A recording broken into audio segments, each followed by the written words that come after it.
उत्तर प्रदेश के बलिया जिले के सहतवार में जन जन के नेता रहे स्वर्गीय बद्रीनाथ सिंह की 24वीं पुण्यतिथि बेहद धूमधाम और श्रद्धा के साथ मनाई गई।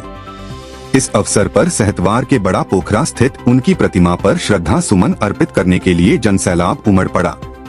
कार्यक्रम के मुख्य अतिथि पूर्व मंत्री अंबिका चौधरी और विशिष्ट अतिथि सिकंदरपुर के क्षेत्रीय विधायक मोहम्मद जियाउद्दीन रिजवी ने स्वर्गीय सिंह की प्रतिमा पर माल्यार्पण कर उन्हें भावभीनी श्रद्धांजलि दी।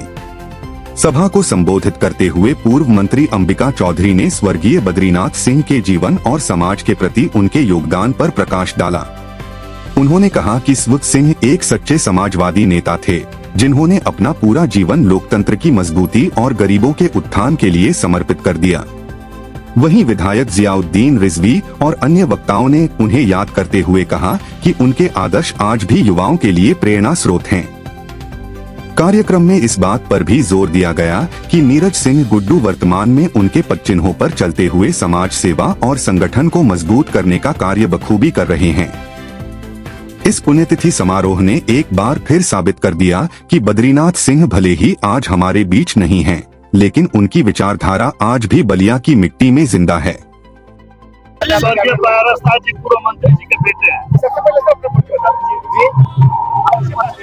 मैं जौनपुर से स्वर्गीय श्री पारसनाथ यादव जी का बेटा बेद यादव हूँ। मैं जौनपुर से चल के आज बलिया की इस धरती पे महान जनता के बीच में आया। ये हमारे बड़े भैया गुड्डू भैया है। आज जी बताना चाहेंगे आप? जी जी क्या बताना चाहेंगे आप? इस पुण्यतिथि पे आने का अवसर हमको ये मिला है कि जनता के बीच में रह के जो भैया जो सेवा करते हैं, सेवा भाव से जो कार्य करते हैं, ये आने वाले जो पीढ़ी के महान जनता नायक है, उनके लिए कार्य करने का ही इस कार्यक्रम को आयोजित किया गया था।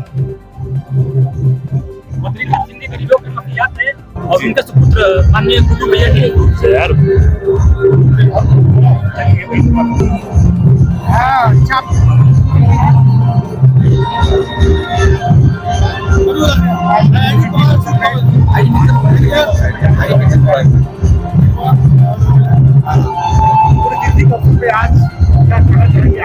मैं पुण्यतिथि के अवसर पर आज अभी हम लोगों के बीच में दीपक भाई हैं, सॉरी बेद यादव, हम लोगों के बीच में भाई बेद यादव जी जो पूर्व मंत्री जौनपुर से पारसनाथ यादव जी थे, उनके सपुत्र जी है लकी यादव जी जो विधायक है मल्हानी से, उनके छोटे भाई हैं।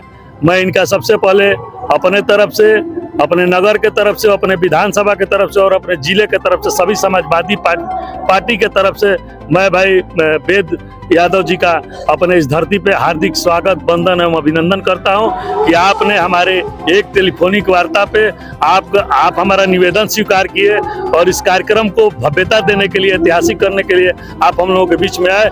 पूरा नगर, पूरा बांट विधानसभा क्षेत्र आपका हार्दिक आभारी है। चर्चा हो रही थी, तैयारी चल रही थी गुरु के कार्यक्रम में मुख्य अतिथि आना था, लेकिन किन वजह से नहीं आ पाए, थोड़ा मायूसी लगी। देखिए, मायूसी तो थोड़ी हुई थी, लेकिन जनता ने मायूसी को तोड़ दिया और हमारे समाजवादी पार्टी के जो जिले के नेता पूर्व मंत्री अंबिका चौधरी जी, पूर्व मंत्री रिजवी साहब जो वर्तमान विधायक हैं, मिठाई लाल जी जो लोहिया वाहिनी के राष्ट्रीय अध्यक्ष हैं, राजन कनौजिया जो प्रदेश सचिव हैं, इस सारे लोगों ने, सारे समाजवादी, चंद्रशेखर सिंह जी, सारे समाजवादी लोग आए।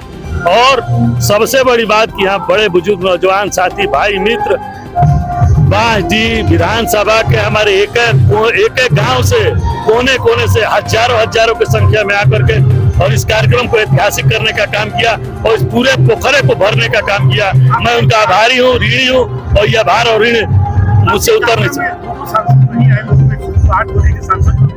नहीं, सनातन पांडे जी का कार्यक्रम पहले से लगा था और मैं कोई ये नहीं किया था कि नहीं ये लोग आएंगे। भाई कार्यक्रम लगते रहते हैं, तो सनातन पांडे जी का कार्यक्रम कानपुर में लगा था, उनसे बात भी हुई थी, तो कहे कि ये मजबूरी है।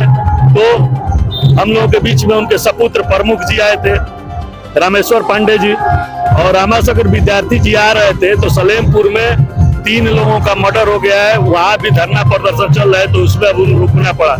चूंकि हर कार्यक्रम में लोग आते हैं, अब ये कार्यक्रम अब चूंकि वहाँ पे मर्डर हो गया, धरना प्रदर्शन हो गया, क्षेत्र की बात है, तो वहाँ फिर वो आ जाते हैं।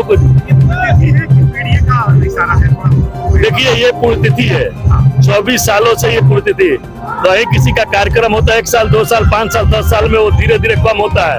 ये 24वां साल है, इसकी ऊर्जा और उत्साह उसी तरह बरकरार है और बांटी के कोने कोने से लोग यहाँ आए हुए हैं। ये और पीडीए की जहाँ तक सवाल है, तो हमारे राष्ट्रीय अध्यक्ष माननीय अखिलेश यादव जी ने तो पीडीए का नारा ही दिया है, पिछड़ा, दलित, अल्पसंख्यक, आदि आबादी, अगड़ा में कमजोर, पीड़ित, दुखित, अपमानित, उन सारे लोगों का यहाँ संगम हुआ है। आप देखे होंगे कि हर लोगों का संगम यह हुआ है और सारे वही पीड़ित, दुखित, अपमानित, पिछड़ा, दलित, अल्पसंख्यक, आदि आबादी सब मिल करके 2027 में राष्ट्रीय अध्यक्ष अखिलेश यादव जी का मुख्यमंत्री बनाने जा रहे हैं समाजवादी पार्टी की सरकार। मान लिया जाए कि इस पुण्यतिथि के मौके पर जो जनता सैलाब हो रहा था, 27 का आगाज नीरज सिंह गुड्डू का विधानसभा पार्टी से हो गया है। देखिए 27 का आगाज बांटी विधानसभा से वो राष्ट्रीय अध्यक्ष जी का निर्णय है। राष्ट्रीय अध्यक्ष जी का अगर आशीर्वाद मिला तो आने वाला दिन इसमें कोई दौरा नहीं कि टिकट मिलेगा। तो आप जानते हैं, आप लोग खुद घूमते हैं, पूरे क्षेत्र में घूमे हैं, आप क्षेत्र में देखे हैं कि गुड्डू का क्या है, न बटले बा न घटले बा। आज 25 वर्ष की राजनीतिक जीवन में आज तक कॉलर पे कोई दाग नहीं लगा है। तो अगर राष्ट्रीय अध्यक्ष जी टिकट दिए तो 2027 में जीत के भी दिखाऊंगा, और अगर भाई दिए वो टिकट हमें नहीं भी मिला तो गुड्डू को विधायक बनना जरूरी नहीं है, जरूरी है राष्ट्रीय अध्यक्ष अखिलेश यादव जी को मुख्यमंत्री बनना और प्रदेश में समाजवादी पार्टी का सरकार आना। ठीक है, धन्यवाद। गरीब सवर्णों को भी पट्टे का अधिकार दिलवाने वाले हमारे नेता आदरणीय अंबिका चौधरी जी,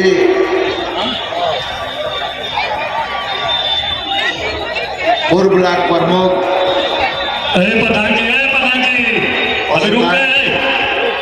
सनातन पांडे जी के सपुत्र रामेश्वर पांडे जी, हमारे साथी चंद्रशेखर सिंह जी और यहाँ की चेयरमैन, लोकप्रिय चेयरमैन आदरणीय सरिता सिंह जी, और हमारे भाई इस कार्यक्रम के एक जन आंदोलन की तरह बहुत बड़ी भीड़ में मनाने का काम उन्होंने किया है और करते रहे। ऐसे गुड्डू सिंह नीरज जी को हम बधाई देंगे और सातवार के सभी साथियों जो इनके सेवा समिति में बढ़ चढ़ करके हिस्सा लेते हैं, इनके दुख सुख के साथी हैं, इनको भी मैं बधाई दूंगा। सिंह गुड्डू पर आज जैसा नजर आ रहा है, पिछली बार जैसा नजर आया था, उसके पिछली बार जैसा नजर आया था, और जितना आपने रिश्ता अपना जोड़े रखा है स्वर्गीय बद्रीनाथ सिंह जी के जमाने से लेकर के आज तक, उसको और ज्यादा मजबूती देते हुए और ताकत देते हुए एक नया स्वरूप देने का काम करेंगे। यही आप सबसे हमारी विनती है। हम हमको बुलाया, आपने हमारा इतना स्वागत किया और आपने मंच पर तमाम अतिथियों का बहुत स्वागत किया। इसके लिए आप सब लोगों का मैं आभार व्यक्त करना चाहता हूं। अपनी ओर से मैं सिर्फ इतना कहना चाहता हूं कि जो नेता के दिलों में उतरा हुआ है पूरा परिवार, समाजवादी पार्टी का के राष्ट्रीय अध्यक्ष जी के पूरे परिवार के दिल में जिस तरीके की आपकी जगह है, तो मैं समझता हूं कि उससे बड़ी कोई जगह होती नहीं है। छोटी छोटी बातें चर्चा में होती रहती, मैं नहीं जिक्र करना चाहता था, रिजवी साहब ने विस्तार से बता दिया, लेकिन कुछ लोग, ये राजनीति है गुड्डू जी, चलता रहता है, हर सवाल पर कुछ न कुछ चलता है। ओहो गुड्डू सिंह तो बड़ा कह रहे थे लेकिन शिवपाल जी नहीं आए, अखिलेश जी नहीं आए, तो लगता है कि कोई दूसरी बात है। वो तमाम लोग जो इस तरीके का भाव जिन किसी के मन में होगा उनको भारी निराशा लगेगी, क्योंकि जितना प्रेम वो आकर के व्यक्त कर सकते थे उससे ज्यादा कष्ट उनके मन में है नहीं आने का, जो भी परिस्थितियां हैं। इसलिए आप इस बात को अच्छी तरह से ध्यान रखिए। और आप भाग्यशाली हैं कि जिसको नेता का भी इतना प्यार मिले और जिसको अपने लोगों का भी इतना प्यार मिले। बस शुभकामना आपके लिए देना चाहता हूं कि आप पर जयराम बाबा की इतनी कृपा बनी रहे कि ये मोहब्बत लगातार आज के बाद भी लगातार और बढ़ती रहे, आपको आपकी मंजिल मिल सके, ये शुभकामना देना चाहता हूँ। आपसे बड़ा हूँ इसलिए आशीर्वाद देना चाहता हूँ कि आपको निश्चित रूप से आपकी मंजिल हासिल हो। ये जलसा आप हर साल करते रहें। और ठीक कहा आपने, आमतौर पर जो पुण्यतिथि मनाई जाती है, आमतौर पर जो श्रद्धांजलि सभा होती है, उसका माहौल बड़ा उदास होता है, उसमें कोई रंग नहीं होता, उसका माहौल उदास होता है। हम सिर्फ उन बातों को याद करते रह जाते हैं। लेकिन नीरज जी, आपने बहुत अच्छा किया है कि सिर्फ उन बातों को याद नहीं करना है, जो कदमों के निशान छूट गए हैं उस निशान को अगली मंजिल तक पहुंचने तक आगे बढ़ाते जाना है। और इसलिए गम का नहीं, सिर्फ बार बार गम सिर्फ व्यक्त करने के लिए नहीं, बल्कि एक उत्साह के लिए, अपने मार्ग प्रकाश के लिए, किस रास्ते पर हम चलें उसके लिए इस अवसर का इस्तेमाल अपने लिए और अपने लोगों के लिए करके, और जब भी आपको अवसर मिले जिन भूमिकाओं में विकास को आप